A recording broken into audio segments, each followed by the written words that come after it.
কথা বলে যাচ্ছি, ওই পাখির যদি কিছু হয়ে যায় তাহলে কিন্তু এই প্রতিজ্ঞা করবে না।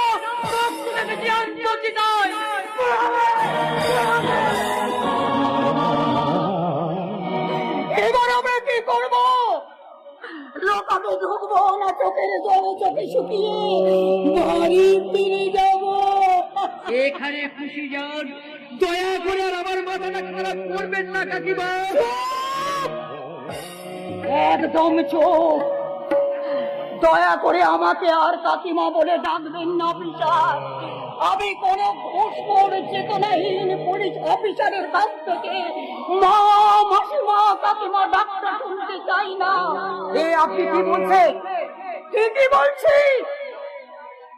আর যাবার আগে আপনাকে একটা কথা বলে যাচ্ছি অফিসার, পাখির কিছু হয়ে গেলে মানুষ আপনাকে কি করবে আমি জানি না, তবে ভগবান, ওই ভগবান আপনাকে ক্ষমা করবে না। তখন যতই ইচ্ছে আপনি ওই ভগবানের নামে মানহানির মামলা করবেন। ওই ভগবানের নামে আপনি মানহানির মামলা করবেন, মানহানির মামলা করবেন।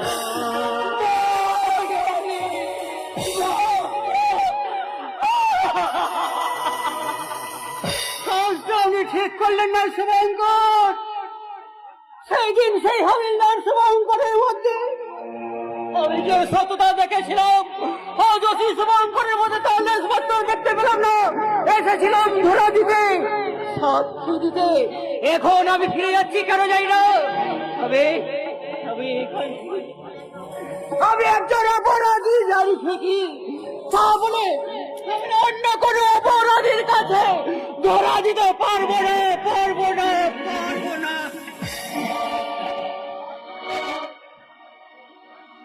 সবাই তো অনেক কিছু বলে চলে গেল মহাদেব বাবু, আপনি কিছু বলে যান।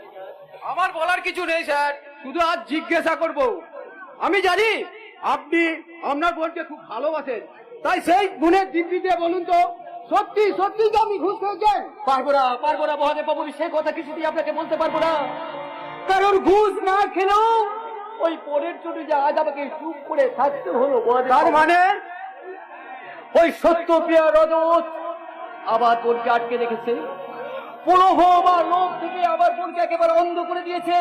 ওরা বলেছে 7 দিনের মধ্যে পিঙ্কিকে এখান থেকে নিয়ে চলে না গেলে ওরা পিঙ্কিকে মেরে ফেলবে। স্যার, আপনি কি বলছেন স্যার?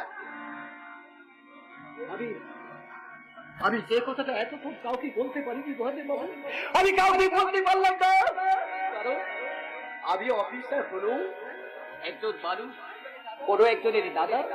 ওই পিঙ্কি যতই দুষ্ট হোক না কেন মহাদেব বাবু, ওই পিঙ্কি ছাড়া যাবার কেউ নেই মহাদেব বাবু, কেউ নেই। তাহলে পাখির সাথে পিঙ্কি এখন বিপদের মধ্যেই আছে স্যার। হ্যাঁ, তাই তো আমি আপনাকে কথা দিচ্ছি মহাদেব বাবু, আমি 7 দিনের মধ্যে পিঙ্কিকে এখান থেকে নিয়ে চলে গেলেও আমি ওদের কিছুতেই ছাড়বো না। প্রয়োজনে চাকরি ছেড়ে দিয়ে আমি আবার আইনিভাবে ফিরে আসবো ওদের শাস্তি দিতে।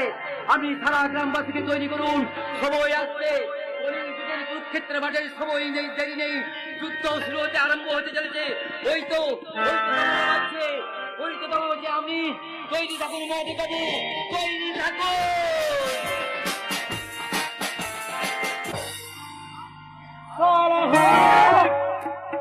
আমার টাকায় খাচ্ছিস যাচ্ছিস, আর একটা কাজের বেলায় না পারলে ওই বৃন্দাবনকে শেষ করতে, না পারলে বিডিও অফিস থেকে ফাইল গুলো চুরি করে আনতে। তুমি বিশ্বাস করো দাদা, আমি আর পাবন রাতের অন্ধকারে বিডিও অফিসে তন্ন করে খুঁজেছে, কিন্তু ফাইলগুলো কোথাও নেই। কাগজের ফাইল দেশে করে উড়ে যাবে, কিন্তু এমনও তো হতে পারে আমাদের আসার আগেই হয়তো কেউ ফাইলগুলো ওখান থেকে সরিয়ে নিয়েছে। কে সরাবে জানি না, তবে আমি আর পাবন যখন তোমার কথা মতোই ওই ফাইলগুলো চুরি করতে বিডিও অফিসে পাখির টপকে ঢুকে, তখন দেখে অফিসটা ছন্ন ছাড়া, ফাইলগুলো মনে হয় আমাদের আসার আগে কেউ হয়তো ওখানে গিয়েছিল। দুর্যোগের পর বন্ধুরা আমায় ভেঙে পড়লে চলবে না। রজত মামা, ঠিক আছে, রাজা, প্রয়োজন হলে আমি তোদের ডাকবো। ঠিক আছে লতা, তবে একটা কথা, এই গায়ের লোকে তোমার নামে নানান কথা বলছে, একটু সাবধানে দেখো, নিজের খেয়াল রাখো, যাতে সাবধানের মতো তোমার ঘটি না উল্টে যায়। সূর্য ঠিক কথাই বলেছে রাজা। ওই তোমার ঘটি উল্টে গেলে তুমি আর আমাদের পাবে না, কারণ আমরা হলাম সিয়ানা পাবলিক। ওই পাল্লা বাড়ি যেতে গাই সে দেখে সুখে আর তোমার যাবে না, তাই তোমার জানা কাউকে চিনি না। যদি কাল যদি তোমার গতি উল্টায়, তখন বলবো এইটাই হওয়া উচিত ছিল। বেঈমান বেঈমান, সব সালা বেঈমান। এই ঝামেলাগুলো একে একে শেষ করে তারপর সব কটাকে কাটবো। কিন্তু ফাইলগুলো সরালো কে? তোর মাথার থেকে অনেক ভালো আরে সত্যপ্রিয়, তুই এখানে? না, আমার মনে হচ্ছে ওই পাখি কিডন্যাপ হওয়ার আগেই না ফাইলগুলো বাড়িতে লুকিয়ে রেখেছিল, তাই কান টানলে মাথা দেবে। বাড়ির সব কোথাকে তুলে আনবো, ফাইল আপনা আপনি এসে যাবে। অপারেশনটা করবি কবে? দেরি করা মোটেই ঠিক হবে না। বর্তমান ভবিষ্যতের অলরেডি 12টা বেজেই গেছে। দেখি ভাই, তুই এখানে? তোকে এইখান থেকে ফিরে নিয়ে যেতে ক্যান্সারে আক্রান্ত রুগীকে ফেরানো যায় না ভাই। চিকিৎসা তো করানো যায় দাদা। করে কি লাভ, করে কি লাভ? সে তো মরবেই নাকি। আজকের দিনে চেষ্টা করলেই অল্পরা দেখতে পাই, খরা চলতে পারে। তাহলে তাহলে কেন তুই মূল্যবাদের ক্যান্সারে ভুগছিস দাদা? রদত, এ রদত, আমার ভাই না আমাকে জ্ঞান দিচ্ছে। তোর ভাই নইলে দাদা, তুই আমার কথা শোন, তোর সব সমস্যা সমাধান করে দেবো। তুই শুধু ফিরে আয়, ধরা দে। ছেড়ে যেতে বলছিস তাই তো? আচ্ছা, তোরটাই ছোটবেলার কথাগুলো মনে আছে ভাই? ছোটবেলার কথা মনে নেই তাই তো? আর থাকবে বা কি করে? তুই তো তখন খুব ছোট, কিন্তু আমার সব মনে আছে। বাবা আমাকে সব বলতো জানিস। শ্বশুর বাড়ি থেকে মাত্র 2000 টাকা নিয়ে বাবা ব্যবসাটা শুরু করেছিল। তুই তখন মায়ের কোলে, আর আমি তখন একটু বড়। বাবা অক্লান্ত পরিশ্রম করে আস্তে আস্তে ব্যবসাটা বড় করতে লাগলো। আস্তে আস্তে 2000 টাকা হলো 20,000 টাকা, 20,000 হলো 20 লাখ, 20 লাখ হলো 1 কোটি, 1 কোটি হলো 2 কোটি। সত্যপ্রিয়, চেটার্জি ইন্টারন্যাশনাল ফার্ম গড়ে তোলার আমার বাবার স্বপ্ন ছিল। তখন আমাদের গাড়ি বাড়ির কোনো কিছুর অভাব ছিল না ভাই। অভাব না থাকলে তুই এই 2 নম্বর ধান্দাতে এলি কেন?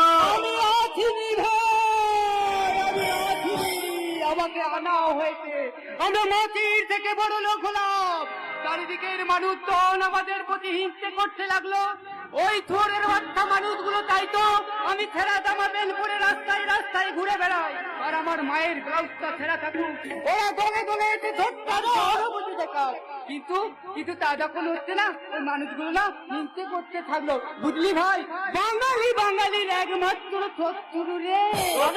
একটা বাঙালি ওপরে উঠুক, অন্য বাঙালিটা তাই না। তাই কামরার মতো পা গুলো ধরে ওরা মনিতে নামাতে চায়। পাড়ার ছেলেরা কারণে অকারণে প্রতিদিন বাবার কাছে জোর করে 1000 টাকা টানা দিতে আসতো। দিকে অধিকার করলে জোর জুলুম করতো, পুলিশে কমপ্লেন দিলে ওরা আবার ভূত চাইতো। ভোটের সময় নেতারা বাবার কাছ থেকে কারি কারি টাকা নিত। দিতে অধিকার করলে কারখানাটা লক আউট করার হুমকি দিত। তারপর তারপর জানিস ভাই, ওই নেতারা ভোটে দাঁড়িয়ে না আবার শ্রমিকদের মধ্যে ইউনিয়ন শুরু করে দিত। শ্রমিকদের বোনাস বেতন বাড়ানোর জন্য সংগ্রামের পর সংগ্রাম করে কারখানা থেকে লক আউট করে দিল। ইনকাম নেই, তাই বাকি পড়লো ইনকাম ট্যাক্সের 1000 টাকা।